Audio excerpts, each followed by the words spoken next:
What is going on, everybody? Welcome here today to an NBA talk video, and I haven't done one of these since probably the Kawhi Leonard trade, so it's been a minute. So obviously with the kind of the dead part of the NBA offseason, like we're not even at the preseason yet, every free agent, pretty much notable one, has signed, and then trade rumors really haven't been in effect because everyone's been pretty content.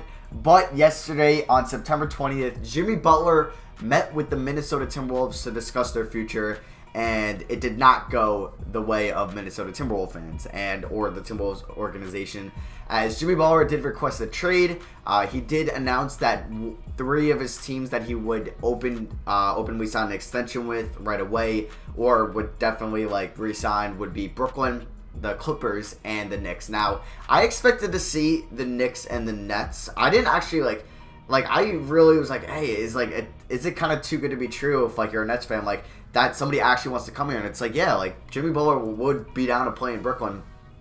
And hey, you got to give shout out to Sean Marks and Kenny Atkinson. They've just changed that culture around since Billy King kind of put that team in turmoil, or that franchise in turmoil, with just trading all their picks. And I saw a meme that they're going to trade 4 first-round picks now for Jimmy Butler. But yeah, Brooklyn was one of them. The Knicks were the other one, and then the last one was the LA Clippers. Now I'll talk about all of their fits in a minute, but I do want to talk about the Timberwolves side of things. Now this sucks. You gave up your future for Jimmy Butler, and you had a nice core of Jimmy Butler, Andrew Wiggins, Karl-Anthony Towns. Jeff T signing was pretty terrible. They overpaid for him drastically. I even said at the time that they overpaid for him. I mean, I like Jeff Teague as a player, not for $19 million a year for 4 years, but they went out, they signed him, they signed Taj Gibson, and that was pretty much it. That was pretty much their starting five. They ended up giving up Lauri Markkanen, Chris Dunn, and Zach LaVine, which hurts. Well, they didn't actually give up Markkanen. They gave up the 7th pick, I think it was, where they drafted him. So, at the time, Zach LaVine tore his ACL. Chris Dunn had an awful rookie year, terrible rookie year. And Markkanen was an unproven star. So everyone was like, hey, this is not a bad return for a Jimmy Butler trade. But this was a great return. If you look at what stars get traded for nowadays, teams would not be willing to give up a package of young stars like that again. I mean, I don't think we're going to see it. Even if you look for DeMarcus Cousins to the Pelicans, that was Buddy Hield and a pick that ended up being Justin Jackson. I mean, that's not a lot. They still won the trade, though, because DeMarcus Cousins was only there for a year and a half and only played pretty much 2 half seasons, and they didn't mean anything. It was the half of 1 year, didn't make the playoffs. First half of the other year, or this year, they made the playoffs, but lost in round 2. Who did they lose to? I think it was the Warriors.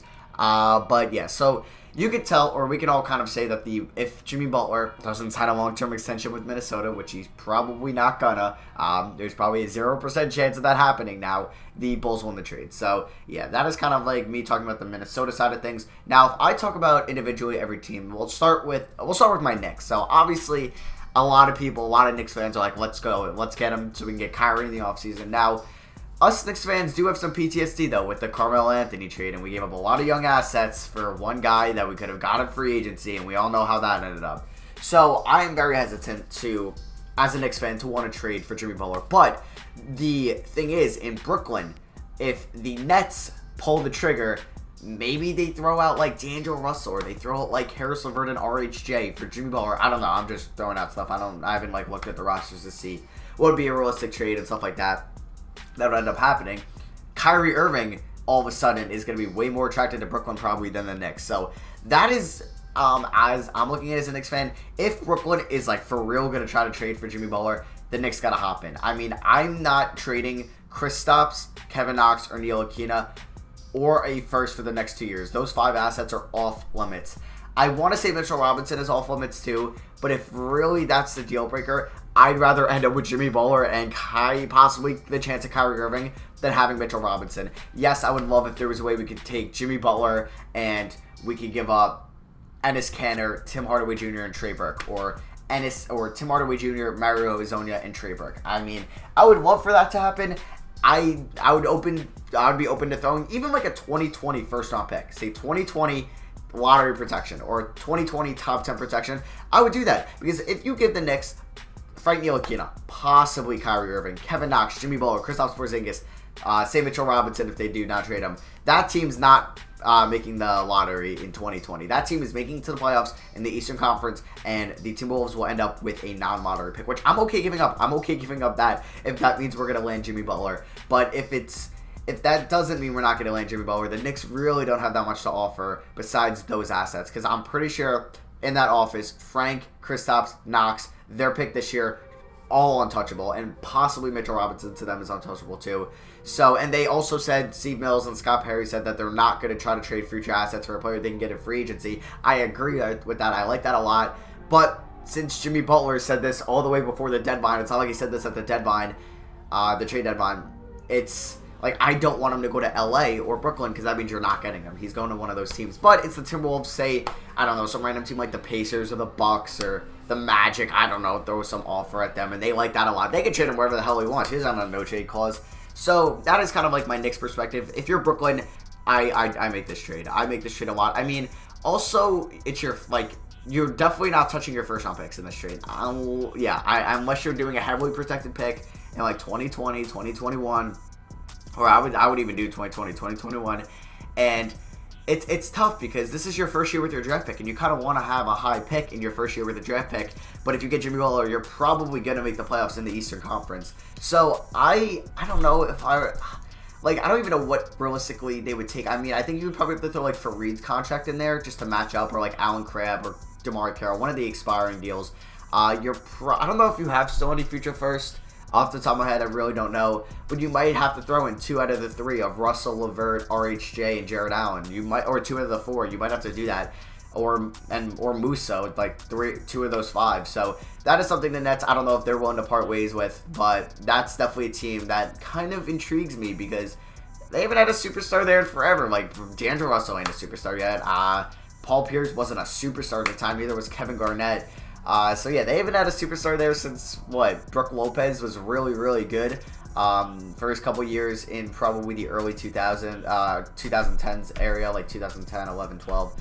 But, and then there's probably somebody I'm just forgetting, so I apologize. Like, Derek Favors, I mean, yeah, Darren Williams was pretty much a bust that they traded for. Derek Favors, well, they traded him right away. So, if I'm Brooklyn, I'm trying to trade for Jimmy Butler. You're going to change that whole culture around if it means you're not giving up any first-round picks, and if you can also keep D'Angelo Russell.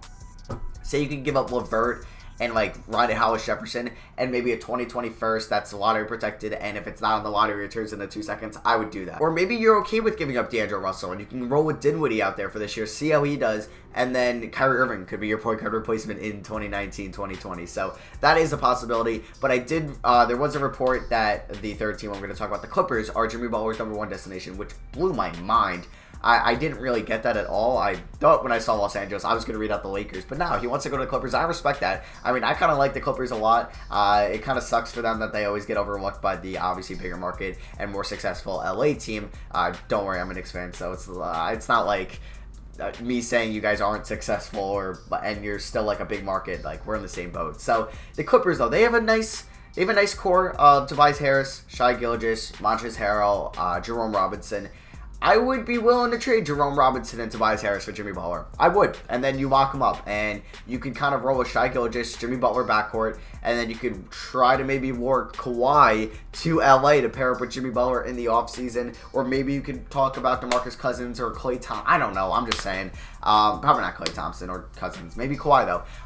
You could try to work with that. Or if you can try to keep Tobias Harris, you could do maybe Avery Bradley, Jerome Robinson, and Montrezl Harrell. That 3 for Jimmy Butler. Honestly, that really doesn't hurt your future. Losing Avery Bradley doesn't hurt. Losing Montrezl Harrell hurts, but it's not like Montrezl Harrell is going to be a superstar. You can find a lot of guys that could be what Montrezl Harrell is doing. And for Jerome Robinson, we don't know how he's going to be. I don't know. I really didn't watch much film of him at Boston College. I thought it was a very big reach. I pretty much thought he would be like a first-round, second-round pick, and I didn't even know much about him, so that's probably why. Maybe if I watched more film, I could see why he was picked, 13th or 14th, but I thought that was a little bit too high, so I'd be willing to part ways, but maybe he's killing it in training camp, and they have huge expectations for him. But yeah, I would be willing to part ways with Avery Bradley, Jerome Robinson, and Montrezl Harrell if then that we were getting Jimmy Butler. So yeah, I would do that, and then you can sign him to an extension. I mean, you're probably going to have to record pay him. or it's going to be like a similar deal. Not as much as Blake Griffin, but it's going to be a lot of freaking money. And yeah, you can see what you can do next year. You'll still have another max spot, because then I think you could sign one and then you can go over your salary cap with the bird rights on Tobias Harris. So yeah, if I'm Brooklyn or the Clippers, I'm throwing a pretty nice package, because you guys do have the assets that you're willing to part with, I feel, over the Knicks, because like the Knicks don't have like a young shooting guard to just swap for Butler. Like Jerome Robinson, Avery Bradley, that's two shooting guards that Minnesota could just put right in there, and maybe they'll give up a first or something like that. I mean, I don't think they have their first. It's lottery protected this year, and then next year I think it's unprotected, or it might be lottery. I don't know, but Boston gets it. So you don't want to be bad for much longer, because like if you're bad this year, okay, but you don't have your first round pick next year. I would make the trade if I'm LA, and he clearly says he wants to be there. I make the trade if I'm the Clippers. Brooklyn, I make the trade, and if I'm the Knicks and I see Brooklyn going hard for that, you go after him, because that means if Brooklyn gets Jimmy Butler and he signs there, you're pretty much chances of getting Kyrie Irving are kind of out the window, unless Kyrie really wants to be a Knick, but who knows what Kyrie Irving wants to do at this point. Could I see Boston making the trade? No. I don't see Danny Ainge parting ways with his team right now, unless somehow they'll take Marcus Smart, Terry Rozier, and the Grizzlies pick. I don't know. Maybe that would work. Who the hell's going to be in that starting five? That's going to be literally Kyrie Irving, Jimmy Butler, Jason Tatum, Hayward, Horford, and then Jaylen Brown's your goddamn six-man, which is insane. Like I said, Milwaukee would be a pretty cool trade. I don't know if they'd be willing to part ways with, like, Brogdon in a first. I don't know.